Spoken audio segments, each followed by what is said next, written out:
Hi, hello everyone. Hi. So I'm putting this video to bring your attention towards something which is happening right now around us. So it is like എനിക്കൊരു അനുഭവം ഉണ്ടായ കാര്യമാണ്. ഇതിപ്പോൾ കൂടുതലായിട്ടും കുറേ പേർക്ക് ഇങ്ങനെ സംഭവിക്കുന്നുണ്ട്. നമുക്ക് ഇപ്പം കണ്ടിന്യൂസ്ലി കൊറിയേഴ്സോ പാഴ്സൽസോ ഒക്കെ വരുന്നവരാണെങ്കിൽ നമ്മൾ ഒന്നും വേണ്ട, ഓൺലൈൻ ഷോപ്പിംഗ് ചെയ്യുന്നവരാണെങ്കിലും മതി. നമ്മൾ ഏറ്റവും കൂടുതൽ ഫേസ് ചെയ്യുന്ന കൊറിയർ സർവീസ് ചെയ്ത് നമുക്ക് കോൾ വരുമല്ലോ. അപ്പം ചില കോൾസ് ലൈക്ക് നമുക്ക് എന്താ പറയുന്നത്, കമ്പ്യൂട്ടറൈസ്ഡ് കോൾസ് ഉണ്ടല്ലോ, I don't know the technical name of that. അങ്ങനത്തെ കോൾസ് നമുക്ക് വരാറുണ്ട്. സോ എനിക്കിങ്ങനെ ഒരു കോൾ വന്നു, വിച്ച് ഇസ് ലൈക്ക് നിങ്ങളുടെ പാഴ്സൽ റിട്ടേൺഡ് ആയി എന്ന് പറഞ്ഞൊരു കോളായിരുന്നു. It is a computerised call, ഞാൻ ഈ പറഞ്ഞ പോലത്തെ കോളായിരുന്നു. അപ്പം അതിൻ്റെ കാരണം അറിയാനോ അല്ലെങ്കിൽ ബാക്കി ക്വയറീസ് അങ്ങനെ പല പല ഇത് വരുമല്ലോ. 1-ൽ ക്ലിക്ക് ചെയ്താൽ ഇന്നത്, 2-ൽ ക്ലിക്ക് ചെയ്താൽ ഇങ്ങനെ അങ്ങനെ. അപ്പോൾ അതിൻ്റെ റീസണിൻ്റെ ഓപ്ഷനായിട്ട് ഞാൻ ഇങ്ങനെ ഒരു നമ്പർ പറഞ്ഞപ്പോൾ ഞാനത് ക്ലിക്ക് ചെയ്ത്, നമ്മൾ ക്ലിക്ക് ചെയ്താലേ ഈ കോൾ ഈ സെക്കൻഡ് സ്റ്റെപ്പിലേക്ക് പോവുള്ളൂ. അത് കറക്റ്റാണ്. പക്ഷേ ഞാനങ്ങനെ ചെയ്യാനുള്ളതിൻ്റെ മെയിൻ കാരണം എന്ന് പറഞ്ഞാൽ എനിക്ക് കണ്ടിന്യൂസ്ലി പാഴ്സൽസ് കൊളാബറേഷനായിട്ട് കണ്ടിന്യൂസ്ലി പാഴ്സൽസ് വരുന്നതാണ്. അപ്പോൾ അതുകൊണ്ട് തന്നെ ഏത് പാഴ്സലാണ് എങ്ങനെയാണ് റിട്ടേൺ ആയെന്ന് അറിയാൻ വേണ്ടിയിട്ടാണ് ഞാൻ അങ്ങനെ ചെയ്തത്. അപ്പം ഏതെങ്കിലും ഒരു എനിക്ക് അങ്ങനെ കോൾസ് വന്നില്ലല്ലോ. എൻ്റെ ഡൗട്ട് എങ്ങനെയെന്ന് വെച്ചാൽ എനിക്കിങ്ങനെ കോൾസ് ഒന്നും വന്നില്ലല്ലോ.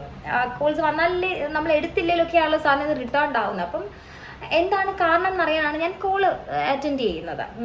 ഞാനിത് ഒന്നുകൂടെ റീഡയറക്റ്റ് ചെയ്യുന്നതിലേക്ക് പോയത്. അപ്പം ഞാൻ അങ്ങനെ ആ നമ്പറിൽ 2-ലോ എന്തോ ക്ലിക്ക് ചെയ്തപ്പോൾ കോൾ ഇങ്ങനെ ഹോൾഡിൽ നിൽക്കുമല്ലോ, ഫോർവേഡ് ചെയ്തിട്ടുള്ള ഹോൾഡിലാണ്. അപ്പം എനിക്ക് വന്നത് ഫെഡെക്സ് എന്ന് പറഞ്ഞ ഒരു കൊറിയർ സർവീസിൻ്റെ കോൾ എന്ന് പറഞ്ഞാൽ നമുക്ക് ഈ കോൾ വന്നത്. ആൻഡ് ഇറ്റ് ഈസ് ലൈക്ക് അവർ ഇങ്ങനെ കോൾ ഹോൾഡായി, എന്നിട്ടൊരു ഗൈ ടുക്ക് ദ കോൾ ആൻഡ് ഇതുപോലെ ഡീറ്റെയിൽസ് എന്താണ് കാര്യം ചോദിച്ചപ്പോൾ മൈ ടോൾ എന്താണ് എനിക്ക് പറയാനുള്ളതെന്ന് വെച്ചാൽ ഞാൻ പറഞ്ഞു. ആൻഡ് ആഫ്റ്റർ ദാറ്റ് പുള്ളി ഹോൾഡ് ചെയ്തു, ജസ്റ്റ് എ മിനിറ്റ് വെയിറ്റ് ചെയ്യാമെന്ന് പറഞ്ഞ് നമ്മളെ ഹോൾഡ് ചെയ്തതിന് ശേഷം ഹി കെയിം ബാക്ക് ആൻഡ് എന്നോട് പറഞ്ഞ കാര്യം എൻ്റെ ഫോൺ നമ്പർ ഇങ്ങോട്ട് പറയായിരുന്നു. എൻ്റെ മൊബൈൽ നമ്പർ അവർ ഇങ്ങോട്ട് പറഞ്ഞു. ഞാൻ my full name, my official നെയിമും ഫോൺ നമ്പറുമാണ് അവർ പറയുന്നത്. അപ്പോൾ തന്നെ നമുക്ക് ഓക്കെ, നമ്മുടെ ഫുൾ നെയിമും ഫോൺ നമ്പറും പറഞ്ഞപ്പോൾ വേണമെങ്കിൽ നമുക്ക് കുറച്ച് ട്രസ്റ്റ് വർത്തി. എന്നെ അവർ സംസാരിക്കുന്നത് പക്കാ ഒഫീഷ്യലാണ്. ഒഫീഷ്യലി എങ്ങനെ സംസാരിക്കുന്നു അതേ രീതിയിൽ തന്നെ ഭയങ്കര ഒഫീഷ്യലായിട്ടാണ് അവർ സംസാരിക്കുന്നത്. ആൻഡ് ആഫ്റ്റർ ദാറ്റ് അവർ പറയുന്നത് നിങ്ങളുടെ കൊറിയർ റിട്ടേൺ ചെയ്തതിൻ്റെ കാരണം ഇതിനകത്ത് സിന്തറ്റിക് ഡ്രഗ്സ് ഉണ്ടായിരുന്നു എന്നാണ് അവർ പറയുന്നത്. അപ്പം സിന്തറ്റിക് ഡ്രഗ്സ് കണ്ടെയ്ൻ ചെയ്തിട്ടുണ്ടായിരുന്നു നമ്മുടെ കൊറിയറിലെന്ന് പറയുമ്പം പല രീതിയിൽ പലരും പാനിക്കാവാം. പക്ഷെ ഞാനൊന്നും ചെയ്തില്ല. ഞാൻ ചോദിച്ചാൽ എന്താ കാരണം, എന്താണ് എൻ്റെ കൊറിയറിലുണ്ടായിരുന്നെന്ന് ചോദിച്ചു. അപ്പം അവർ പറയുന്നത് ഇതുപോലെ സിന്തറ്റിക് ഡ്രഗ്സിലെ കുറച്ച് ഡ്രഗ്സിൻ്റെ പേരൊക്കെ പറഞ്ഞു, അത് എൻ്റെ കൊറിയറിലുണ്ടായിരുന്നു. അപ്പോൾ ഇത് ഞാൻ അയച്ച കൊറിയറിൽ എനിക്ക് വരാനുള്ള കൊറിയറാണ്. എന്നിട്ട് അവർ പറഞ്ഞ് ഇറാനിൽ നിന്ന് മുംബൈയിൽ വന്നു, മുംബൈയിൽ റീഡയറക്റ്റ് ആയി കൊച്ചിയിൽ വരാനുള്ളതായിരുന്നു. പക്ഷെ മുംബൈയിൽ വെച്ചാണ് ഇത് സീസ് ചെയ്യുന്നതെന്നാണ് നമ്മളോട് പറഞ്ഞത്. അപ്പം നിങ്ങൾക്ക് അങ്ങനെ ഒരു കൊറിയർ വരാനുണ്ട്. അപ്പം എനിക്ക് മുംബൈയിൽ നിന്നൊന്നും ഒരു കൊറിയേഴ്സും വരാനില്ല.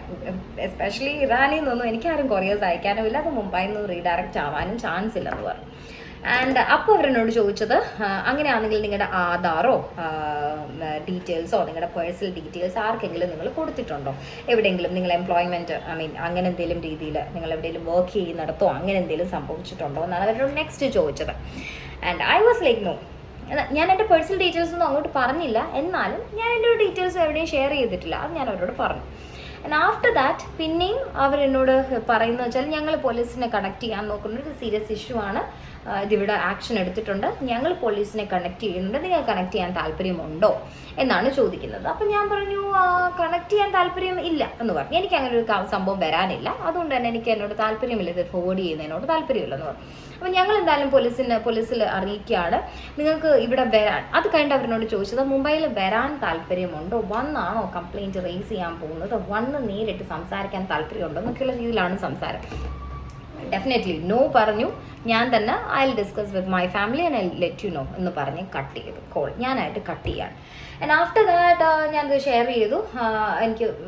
ഞാൻ ഫാമിലി ആയിട്ട് ഇത് ഷെയർ ചെയ്തപ്പോൾ ഞങ്ങൾ ചെയ്തതെന്ന് വെച്ചാൽ ഞങ്ങൾ കോൾ ചെയ്തു. ഫെഡെക്സ് കൊച്ചിയിൽ നമ്മൾ ഫെഡെക്സ് കൊച്ചിയിൽ നിന്ന് എന്തോ ടൈപ്പ് ചെയ്തപ്പോൾ നമുക്ക് ഗൂഗിളിൽ നിന്നൊരു നമ്പർ കിട്ടി, അതിൽ കോൾ ചെയ്തു. അത് എടുത്തില്ല, പിന്നെ ആ പയ്യൻ തിരിച്ചു വിളിച്ചു. ആൻഡ് പുള്ളിയോട് ഫെഡെക്സ് അല്ലെന്ന് ചോദിച്ചാൽ പുള്ളി പറഞ്ഞു അല്ല ഫെഡെക്സ് അല്ല, വേറൊരു കൊറിയർ സർവീസ് ആണെന്ന് പറഞ്ഞു. എന്നിട്ട് പറഞ്ഞു ഫെഡെക്സ് ഇന്ത്യയിൽ ഇല്ലല്ലോ, ഇന്ത്യയിൽ ഇപ്പോൾ അവർ ഫ്രാഞ്ചൈസീസ് എല്ലാം എടുത്തല്ലോ, ഇപ്പോൾ അവർ ഇന്ത്യയിൽ എങ്ങനെ അവർക്കൊരു ഓഫീസ് ഇല്ല ഫെഡെക്സിന് എന്നാണ് പറഞ്ഞത്. അപ്പോൾ നമ്മൾ പറഞ്ഞൊരു മുംബൈയിൽ നിന്നൊരു കോള് വന്നു, നമുക്ക് ഫെഡെക്സിൽ നിന്നാന്ന് പറഞ്ഞ് വിളിച്ചു എന്ന്. അപ്പോൾ പറഞ്ഞു സാർ ഒരു ഡ്രഗ്സ് പിടിച്ചു എന്നും പറഞ്ഞൊരു കോളാണോ എന്നാണ് അവർ നമ്മളോട് ചോദിച്ച ചോദ്യം. അപ്പം ഗൂഗിൾ വാസ് ലൈക്ക് അതെ അങ്ങനെ ആയിരുന്നു നമുക്ക് വന്നാൽ സാർ അത് ഫ്രോഡാണ്, അങ്ങനെ കുറേ പേർക്ക് വരുന്നുണ്ട്, അവരെല്ലാം ഈ നമ്പർ എടുത്ത് എൻ്റെ നമ്പറിലേക്ക് കുറേ കോൾസ് എനിക്ക് വന്നു, കുറേ പേർക്ക് ഇങ്ങനെ വന്നു എന്ന് പറഞ്ഞ് അവർക്ക് ഗൂഗിളിൽ നിന്നാണ് തോന്നുന്നു എൻ്റെ നമ്പർ കിട്ടുന്നത്, അവരെന്നെ വിളിച്ചിരുന്നു സാർ അങ്ങനെ പറഞ്ഞാണ്. അത് ഫോർവേഡ് ഒന്നും ചെയ്യേണ്ട, അത് ഫേക്ക് കോളാണ്, നിങ്ങൾക്ക് സെക്കൻഡ് കോൾ എന്തെങ്കിലുമൊക്കെ വന്നോ എന്നൊക്കെ ചോദിച്ചു. നമ്മളില്ല, നമ്മൾ കട്ട് ചെയ്തു, കോൾ തീർന്നു എന്നാണ് പറഞ്ഞു. പിന്നെ ഞാനിതിന് കൂടുതലായിട്ടും ആൾക്കാരോട് അറിയാൻ ശ്രമിച്ചപ്പോഴാണ് എൻ്റെ ഫ്രണ്ട്സ്, നമുക്കറിയാവുന്നവർ, അങ്ങനെ പല നെറ്റ്വർക്ക്സിൽ നിന്നാണ് നമുക്കറിയാൻ സാധിച്ചത് കുറേ പേർക്ക് സെക്കൻഡ് കോൾ വരെ പോയിട്ടുണ്ട്. അതായത് സെക്കൻഡ് കോൾ മീൻസ് എൻ്റെ ഈ കോൾ അല്ലാതെ തന്നെ ഒരു കോളൂടെ വീഡിയോ കോൾ സെഷൻ അങ്ങനെയൊക്കെ കുറേ പേർക്ക് പോയിട്ടുണ്ട്. അവരോടൊക്കെ 10 lakhs വരെയും ചോദിച്ചിട്ടുമുണ്ട്. 10 ലക്ഷം രൂപ വരെ ഇവർ ചോദിച്ചിട്ടുമുണ്ട്. ഐ മീൻ ഇങ്ങനെ നിങ്ങളുടെ ഇത് കേസിൻ്റെ കാര്യത്തിൽ ഇങ്ങനെ ഒത്തുതീർപ്പാക്കണമെന്നോ അങ്ങനെ എന്തെങ്കിലും ഉണ്ട്. 10 lakhs വരെ ചോദിച്ചിട്ട് അത് വെച്ചിട്ട് അവർ ചെയ്യുക, അങ്ങനെയൊക്കെ സംസാരിച്ചിട്ടുണ്ട്. ചിലർ പറയുന്നു അവർ വെൽ ഡ്രസ്ഡ് ആയിട്ടാണ്. ഒഫീഷ്യൽ കോൾ എന്ന് പറയുന്ന വീഡിയോ കോളിനകത്ത് ഒരു തരത്തിലുള്ള ഡൗട്ടും തോന്നത്തക്ക രീതിയിലല്ല ഇവരുടെ ഒഫീഷ്യൽ, ഐ മീൻ ഇവരുടെ ലുക്കോ ബോഡി ലാംഗ്വേജോ അവരുടെ ടോക്ക് ചെയ്യുന്ന രീതിയോ ഒന്നും നമുക്കൊരു രീതിയിലും ഒന്നും തോന്നത്തക്ക രീതിയിലല്ല എന്നാണ് എനിക്ക് ഞാൻ അറിയാൻ സാധിച്ചത്. അപ്പം എനിക്ക് നിങ്ങളോട് പറയാനുള്ളത്, ഇങ്ങനത്തെ പല രീതിയിലുള്ള കോൾസ് വരും അവരുടെ കയ്യിൽ, ഫസ്റ്റ് ഓഫ് ഓൾ അവരുടെ കയ്യിൽ നമ്മുടെ ഫോൺ നമ്പർ ആൻഡ് അവർ ഫുൾ നെയിം, അത് മാത്രമേ ഉള്ളൂ. അതിപ്പോൾ എവിടെ എന്ത് ചെയ്താലും കിട്ടാവുന്ന ഒരു കാര്യമാണ്. നമ്മുടെ മൊബൈൽ നമ്പർ ആൻഡ് അവർ ഫുൾ നെയിം, അതിൽ രജിസ്റ്റർ ചെയ്തേക്കുന്ന നെയിം, ഇതിൽ കൂടുതൽ ഒരു ഡീറ്റെയിൽസ് അവർക്ക് നമ്മുടേതില്ല, അവരുടെ കയ്യിൽ നമ്മളുടെ ഇല്ല. അപ്പം നമ്മൾ മേക്ക് ഷുവർ ദാറ്റ് നമ്മുടെ ഒരു ഡീറ്റെയിൽ അവരോട് പറയാതിരിക്കുക. പണ്ടൊക്കെ നമ്മൾ പറയില്ലേ, ഇപ്പോൾ മൊബൈൽസിൽ OTP ഒന്നും വന്നാൽ ഷെയർ ചെയ്യാതിരിക്കുക. ദ സെയിം തിങ്, നമ്മുടെ ഒരു കാര്യങ്ങളും നമ്മൾ അവരോട് പറയാതെ ഇരിക്കുക. സെക്കൻഡ് തിങ്, നമുക്ക് നമ്മുടെ കൊറിയറിൽ നിന്ന് അങ്ങനെ എന്തെങ്കിലും പിടിച്ചിട്ടുണ്ടെങ്കിൽ നമ്മളെ ഒരിക്കലും പാർസൽ സർവീസുകാർ പറഞ്ഞിട്ടാവില്ല നമ്മളത് അറിയേണ്ടത്. ഡെഫിനറ്റ്ലി വേറെ മാർഗം ഇൻ ദ സെൻസ് അപ്പം തന്നെ പോലീസ് അല്ലെങ്കിൽ അതിന് ആധികാരികമായിട്ടുള്ള ആൾക്കാർ ഒഫീഷ്യലി നമ്മളെ അറിയിക്കും, അല്ലെങ്കിൽ അപ്പോഴും അതിൻ്റെ കാര്യങ്ങളൊക്കെ തുടങ്ങിയിട്ടുണ്ടാവണം. അപ്പോൾ ഒരിക്കലും കൊറിയർ സർവീസ് പറഞ്ഞിട്ടല്ല നമ്മൾ നമ്മുടെ ഈ കാര്യങ്ങൾ അറിയുന്നത്, അതാണ് മെയിൻ. പിന്നെന്താ, അപ്പം ഇങ്ങനെയുള്ള കോള് വരുമ്പം നിങ്ങൾ ഹാൻഡിൽ ചെയ്യേണ്ടത് വളരെ കൂളായിട്ട് കാമായിട്ട് അവർ പറയുന്ന കേൾക്കുക, പാനിക് ആവാതിരിക്കാം.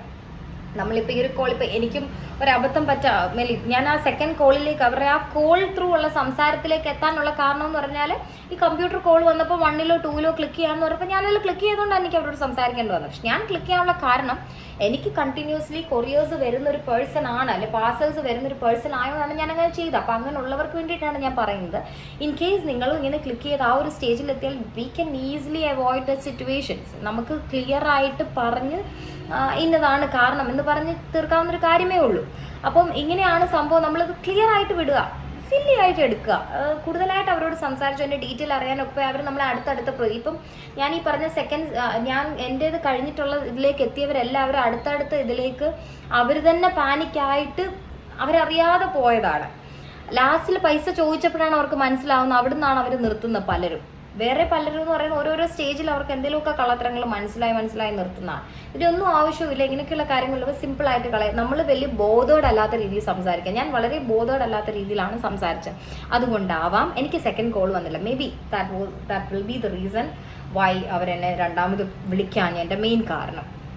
സോ ഇങ്ങനെയാണ്. അപ്പം എനിക്കിത് നിങ്ങളെ അറിയിക്കണമെന്നുണ്ടായിരുന്നു. മേക്ക് ഷുവർ ദാറ്റ് നമുക്ക് ഏത് കൈൻഡ് ഓഫ് കോൾസ് വന്നാലും ബി വെയർ ദാറ്റ് നമ്മൾ കുറച്ച് ബുദ്ധിപരമായിട്ട് ചിന്തിച്ചിട്ട് നമ്മുടെ ഡീറ്റെയിൽസ് ആർക്കും ഷെയർ ചെയ്യാതിരിക്കുക. അവരുടെ കയ്യിലുള്ള ഡീറ്റെയിൽസ് ഇരുന്നോട്ടെ, അത് നമുക്കൊന്നും ചെയ്യാൻ പറ്റില്ല. അതൊക്കെ ബേസിക് ഡീറ്റെയിൽസ് ആയിരിക്കും. ഈ വന്ന കാലത്ത് എല്ലാവരുടെയും കയ്യിലുണ്ടാവുന്ന, എല്ലാവർക്കും ഈസിലി ആക്സസ് ചെയ്യാൻ പറ്റുന്ന ഡീറ്റെയിൽസ് ആണ് നമ്മുടെ mobile number and full name.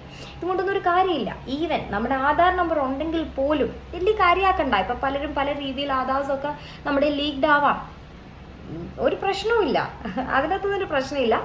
അതൊക്കെ നമുക്ക് ലൈക്ക് ഓരോ കോൺസിക്വൻസസ് വരുന്ന അതിൻ്റെയൊക്കെ വലിയ സിറ്റുവേഷൻസ് വരുവാണെങ്കിൽ അത് ആ രീതിയിലേ നമ്മൾ അറിയുള്ളൂ. ഇങ്ങനെയൊന്നുമുള്ള ഇടനിലയ്ക്കൊരു ടീം നിന്നിട്ടാവില്ല അതിൻ്റെ കോൺസിക്വൻസസ് നമുക്ക് പറഞ്ഞു തരുന്നത്. സോ അതൊന്ന് ബിവെയർ ആയിരിക്കും, അത് അറിയിക്കാനാണ് ഞാൻ ഈ വീഡിയോയ്ക്ക് വന്നത്. So thank you very much for listening to me and beware of such problems. Thank U.